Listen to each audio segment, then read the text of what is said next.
홀로 자존하시며 영원한 생명 가운데 삼위로 풍성한 교제와 사랑을 나누시는 하나님 아버지,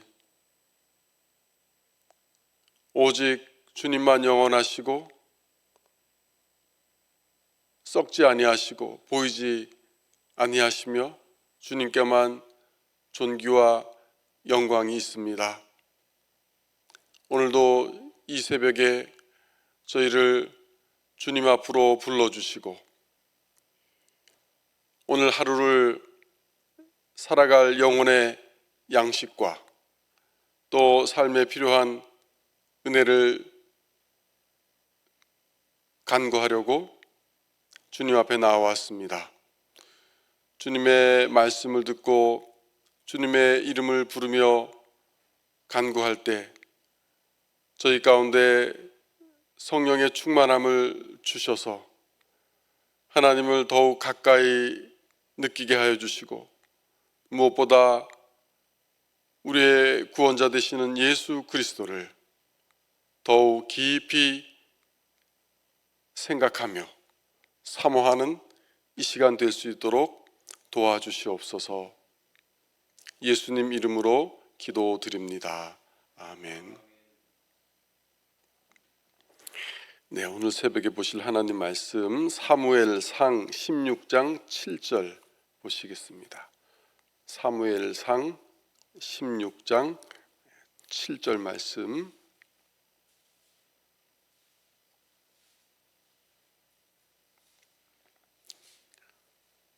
우리 찾으셨으면 한 목소리로 함께 봉독하시겠습니다. 사무엘상 16장 7절입니다. 여호와께서 사무엘에게 이르시되 그의 용모와 키를 보지 말라. 내가 이미 그를 버렸노라. 내가 보는 것은 사람과 같지 아니하니 사람은 외모를 보거니와 나 여호와는 중심을 보느니라 하시니라. 아멘. 후반부 말씀, 사람은 외모를 보거니와 나 여호와는 중심을 보느니라 하시더라. 예, 오늘 새벽에는 이 구절의 후반부의 의미를 한번 잠깐 살펴보겠습니다. 우리가 잘 알고 있듯이 이 구절은 사무엘이 여호와의 말씀을 따라서 이스라엘의 왕을 다시 선택하기 위해서 베들레헴에 있는 이새의 집을 찾아갔을 때를 우리에게 보여줍니다. 사무엘은 이새의 아들 중에서 엘리압을 보고 그의 키와 용모가 매우 뛰어나서 바로 이 사람이 하나님이 선택한 사람이구나 그렇게 생각해서 기름을 부으려고 했습니다. 하지만 여호와께서는 사무엘에게 말씀하십니다. 그의 키와 용모를 보지 마라. 바로 이 말씀 때문에 흔히 지금까지 이 구절은 하나님 앞에서 사람의 외모보다는 그의 중심, 즉 마음가짐이 중요하다 이렇게 주로 해석되었죠.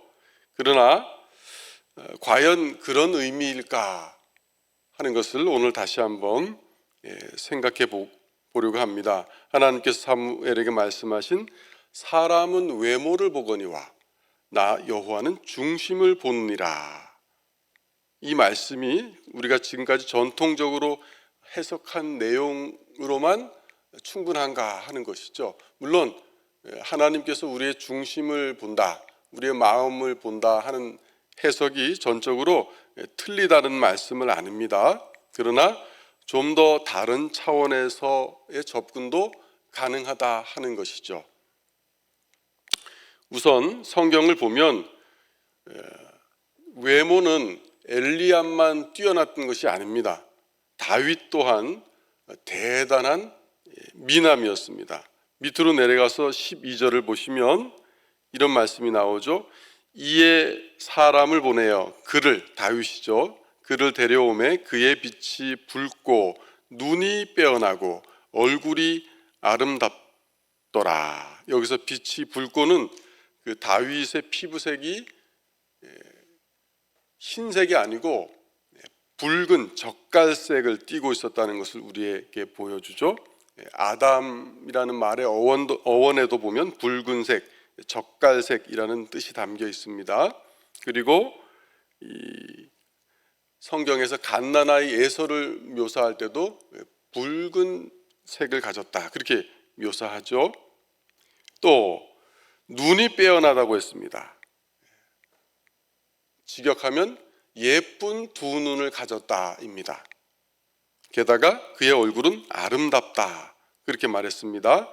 그러니까 다윗의 외모는 좀 붉은 기운을 띠고 눈도 아주 보기 좋고 외모가 전체적으로 호감을 주는 그런 대단한 미남이었음을 알 수가 있습니다. 따라서 하나님께서 사람을 외모로 보지 않으신다 하는 이 기준에 의하면 엘리야뿐만 아니라 그에 못지않게 잘생겼던 다윗도 그대로 해당된다고 할 수 있죠. 따라서 우리는 이 말씀을 좀 더 다르게 해석할 수도 있다 하는 것이죠. 사람은 외모를 보거니와 나 여호와는 중심을 보느니라 하는 이 말씀에는 지금까지 이해한 것보다 더 깊은 의미가 담겨 있다, 그렇게 볼 수 있습니다. 어떤 히브리어 학자가 이 구절을 직역해 놓은 것을 제가 읽으면서 이렇게 직역을 하니까 의미가 완전히 다르게 다가오는구나 하는 것을 느껴서 오늘 그것을 좀 나눠보려고 합니다. 우선 이 문장을 히브리어로 그대로 옮기면 이렇게 됩니다. 사람은 외모를 보거니와 나 여호와는 중심을 보느니라. 똑같은 구조로 되어 있습니다. 히브리어에서 평행법이라고 하는데요. 그대로 읽어보면 사람 본다 두 눈으로, 여호와 본다 심장으로. 다시 한번 말씀드리면 사람 본다 두 눈으로, 여호와 본다 심장으로. 그러니까 우리는 이 두 눈으로 보고 하나님께서는 심장으로 보신다는 겁니다. 우리를 볼 때. 그 개역개정 우리가 보는 성경에서 사람이 본다 할 때 이 외모는 히브리어는 두 눈을 의미하는 말이고요. 하나님이 보신다는 중심에 해당되는 히브리어 단어는 심장입니다. 심장. 자, 따라서 이렇게 번역하니까 이 문장에 대한 이해가 하나님이 우리 중심을 보신다 이게 아니고 하나님이 심장으로 우리를 보신다 이렇게 번역이 됩니다. 그러니까 이해가 확연히 달라진다고 할 수 있습니다. 사람은 언제나 두 눈으로 보고 판단하지만 하나님께서는 우리를 보고 판단하실 때 심장으로 보신다는 것이죠. 우리 두 눈은 외부의 사물, 대상, 또 사람을 인지할 때 판단하는 그 기관이죠. 그런데 하나님의 인지 기관은 눈이 아니고 심장이라는 것입니다. 오늘 이 말씀에 의하면 하나님 우리를 보실 때 심장으로 보신다. 따라서 우리가 눈으로 보는 것과 하나님 심장으로 보시는 것은 분명히 다르다고 할 수 있습니다. 방식이 완전히 다르다는 것이죠. 이제 우리는 이 구절의 핵심이 한 사람의 외모를 보는 것인가, 그 사람의 마음을 보는 것인가, 이런 해석보다는 좀 더 다른 의미가 담겨 있다는 사실을 알 수 있습니다. 이것을 또 뒷받침해 주는 내용이 바로 앞에 이런 말씀이 나오죠. 내가 보는 것은 사람과 같지 아니하다. 그러니까 하나님이 보시는 것은 우리와 다르다는 것이죠. 우리는 눈으로 보지만 하나님은 그렇게 하지 않으시고 심장으로 보신다는 것입니다. 따라서 여기서 우리는 하나님께서 다윗의 외모는 볼품없지만 그의 중심이 마음에 드셔서 그를 선택한 게 아니다 하는 사실을 알 수 있습니다. 하나님께서는 심장으로 엘리압과 다윗을 바라보셨고 그 중에 다윗을 선택하셨습니다. 물론 우리의 인지기관으로 상대방을 바라볼 때 그 판단이 다 틀린 것은 아닙니다. 사람의 외모는 일정 부분 그 사람의 속사람, 인격을 드러내는 부분이 있기 때문입니다. 그래서 사람이 나이를 먹으면 자기 얼굴에 책임을 져야 한다는 말이 있고 또 겉모습에서 분명히 그 사람의 어떤 인품이 드러나기도 합니다. 그러나 하나님께서는 자녀들을 보실 때 우리가 눈으로 보는 것과는 전혀 다른 차원, 즉 심장으로 바라보신다는 사실을 생각할 때 우리는 그러면 이것이 어떤 의미일까 한 번 더 곱씹어 볼 수 있다는 것이죠. 저는 하나님이 심장으로 바라보신다 하는 이 말씀이 복음으로, 특별히 신약 성경에 비춰보면 하나님의 아들의 피 흘리신 그 심장으로 우리를 바라보신다 하는 의미로 해석할 수도 있다고 생각합니다. 왜 그러냐 하면 우리가 스스로 나 자신을 바라볼 때 얼마나 모자라고 연약하고 추합니까? 또 하나님께서 정말 내 안에 나를 사랑하실 만한 것이 뭐가 하나 있을까? 전혀 없습니다. 우리 안에서는. 그런데도 하나님께서는 우리 같은 죄인을 자녀로 삼아주시고 그토록 오랫동안 인내하시고 끝없는 사랑을 베풀어 주시는 것은 바로 이 심장으로 바라보시기 때문이 아닌가. 특별히 아들의 피 흘리신 그 모습을 통해서 우리를 바라보시기 때문이 아닌가 그렇게 생각합니다. 바울 사도도 빌립보 성도들을 바라볼 때 그렇게 바라봤습니다. 그는 빌립보서 1장 8절에서 이렇게 고백하죠. 내가 예수 그리스도의 심장으로 너희 무리를 얼마나 사모하는지 하나님이 내 증인이시다. 그렇게 고백합니다. 또 고린도 교회 성도들에 대해서는 내가 복음으로 너희를 낳았다. 그렇게 표현합니다. 디모데에 대해서는 믿음 안에서 참 아들이다. 그렇게 표현합니다. 이런 바울 사도의 말씀을 보면 그가 다른 이들을 바라볼 때 이런 그리스도의 심장으로 복음 안에서 성도들을 바라보았다는 사실을 우리는 알 수 있습니다.